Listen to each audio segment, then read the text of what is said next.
Good day, ladies and gentlemen, and welcome to my humble home in Livingston, Montana.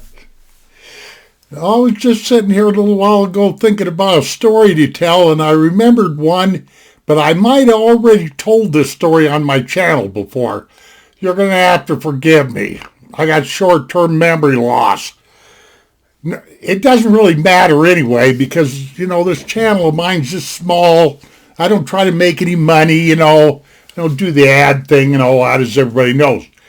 Okay. I'm sure nobody finds any of this stuff funny, especially my brother, because I'm world famous.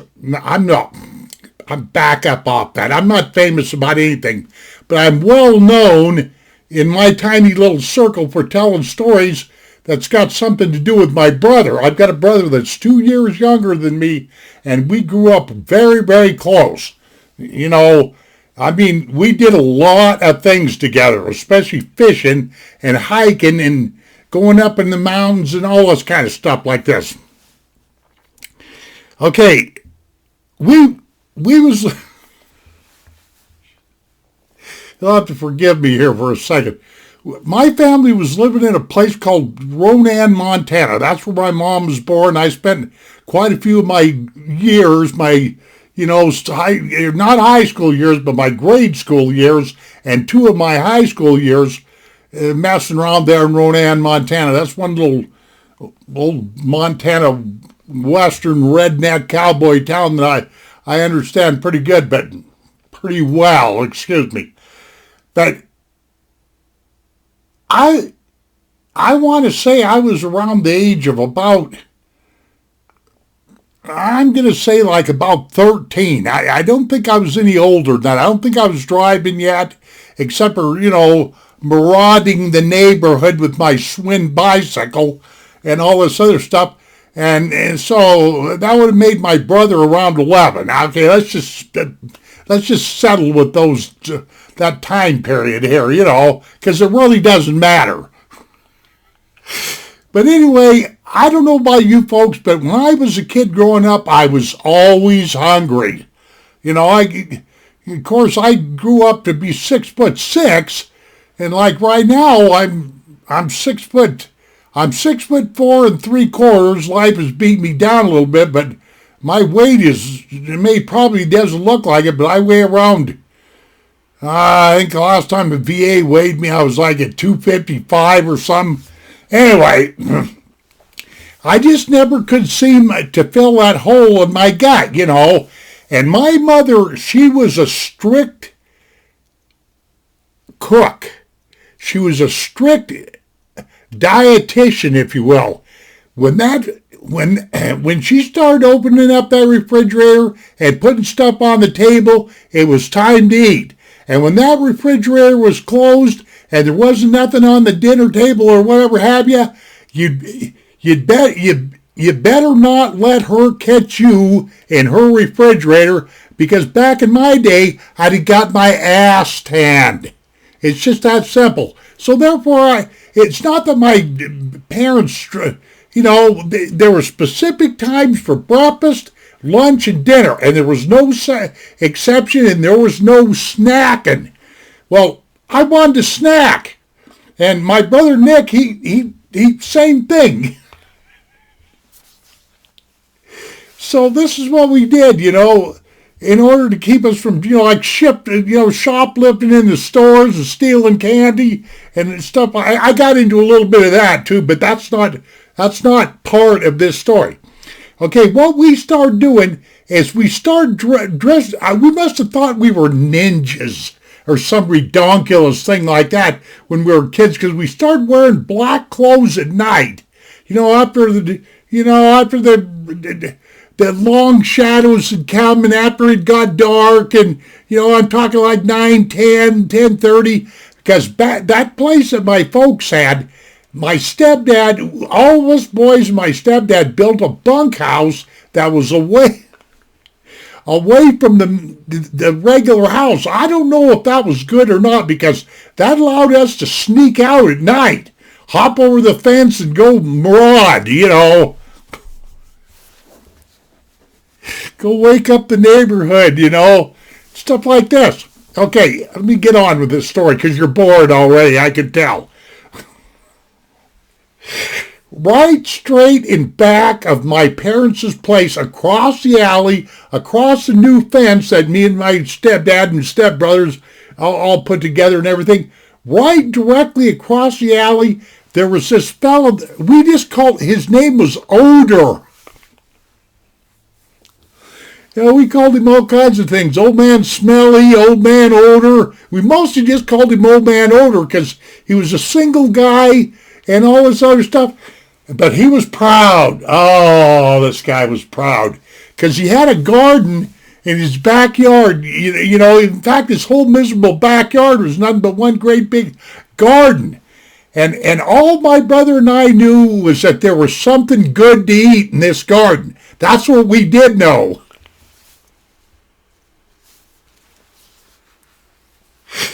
Yeah, we hit a few other places, but Old Man Odor, his was the best place to hit, because his place was the closest, but naturally, we didn't stop to think, hey, this guy's going to start catching on after a while, because he was always out there, just like the story I told about Mrs. Sheneman down the street. But anyway, what my brother and I got into, because this particular incident that I named that happened after about our, fourth or fifth, I want to say, raiding trip into his garden, stealing his vegetables and stuff. But what we used to do is we put on these black clothes, like I say, thinking that we were smart or, Navy SEALs or some doggone thing. I'd say that with all due respect, by the way. But we would sneak into his garden. Personally, myself, I don't know what my brother was doing, but I'd do the low crawling thing, even though I didn't even know what, military low crawling was. But I figured it out real quick, and I'd low crawl in between the rows of produce and everything, and I'd get into things like,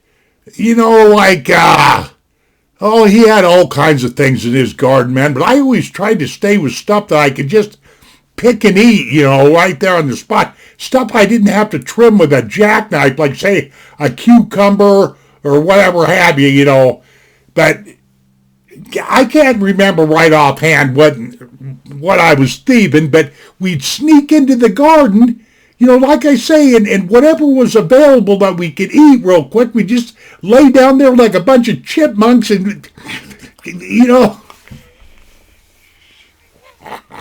we were garden weasels, and every once in a while, this old boy, I know doggone well to this day, he knew we were raiding his garden, because every once in a while his back porch light would come on, and then it would go off again, because I know to this day now that he knew something was going on out in his garden, but he couldn't see, because his porch light kind of shined more down on his little back porch than it did shining out on over the top of that garden, Well, this old boy, he had a BB gun. How powerful it was, I don't quite know, because I was lucky enough not to find out, but my brother got to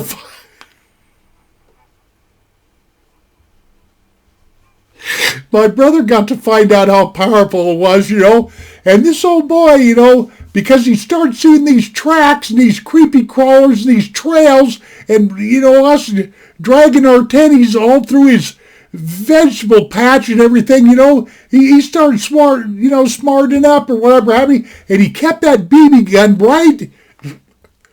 right by the doorway there. I know doggone well, because when he turned on his light, I could see him fumbling with this thing, Well,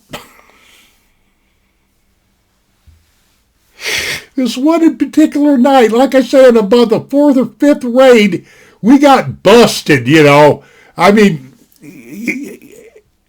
I was in one of them patches or something, strawberries or some doggone thing, and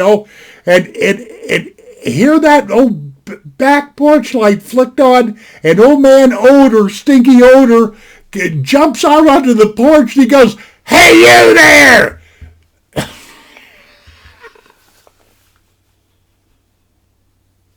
"Hey, you there! What the hell you think you're doing?" And all that shit. And I just about faced. I was laying on the ground, low crawl position, and then I just start digging it. You know what I mean? Sure you do. Just low crawling for all I was worth, because all I knew is this guy had a gun of some kind. As far as I'm concerned, he could have got a 22 at that point in time. And I just started low crawling for all I was worth to the alley so I could, hop over our fence and escape, supposedly, And there's my brother. He gets about halfway down this aisle of delicious vegetables and everything, and he just stands up like, well, I can't quite remember if he put his hands up, but he might as well have, like if you're getting cornered by the cops, he was waving his hands or something, and I remember he had a pretty good start going for him, because he started out, because I looked back and could see what he was doing, and anyway, I thought he had if he would have kept a lower profile, he could have got away, but then old man Odors kept screaming at him, "Hey, you just stop there," and my brother, like I say, he's got his hands up, he turns around and faces this old dude, and you're probably wondering how far away he was. At that point in time, I'm going to say old man Odor was like on his back porch, probably about 30 yards, which is well within any kind of BB gun, any good BB gun, it's well within the mark, let me tell you. And it's like this, it's almost like he said, "Frickin' I give up," that kind of stuff. And old man Odor up and shot him right in the stomach, man. That'll teach you, my brother. He's dancing all over the place, and that BB hardly did anything, made a big old weld, hit him right about the belly button, I know, because I checked him over, because he went tearing out of the garden and bailing over our fence on our property where we should have been, and all that. But man, but old man Odor, he was out there cussing his head off. "Hey, you little sons of bitches, I don't want you back in here again," and all that other stuff. I'm glad we were real young, because if I was a little bit older, we might have had a gunfight right there, I'm just kidding. But, you never know. But anyway, I just thought I'd tell that stupid story because I'm in a stupid mood, or I'm in a mood for a little jocularity. But, yeah, my brother got shot right in the gut as we were raiding a neighbor's garden in Ronan, Montana. That's the end of my story, ladies and gentlemen. How much of my time? Oh, man, I've wasted 13 minutes of your time telling this goofy story. Ladies and gentlemen, I want you to take care of yourselves, put a little humor in your life, have a little fun. That's what I'm aiming for here on my channel. We shall see you on down the trail, and I must bid you adios, my friends. Take care. Goodbye.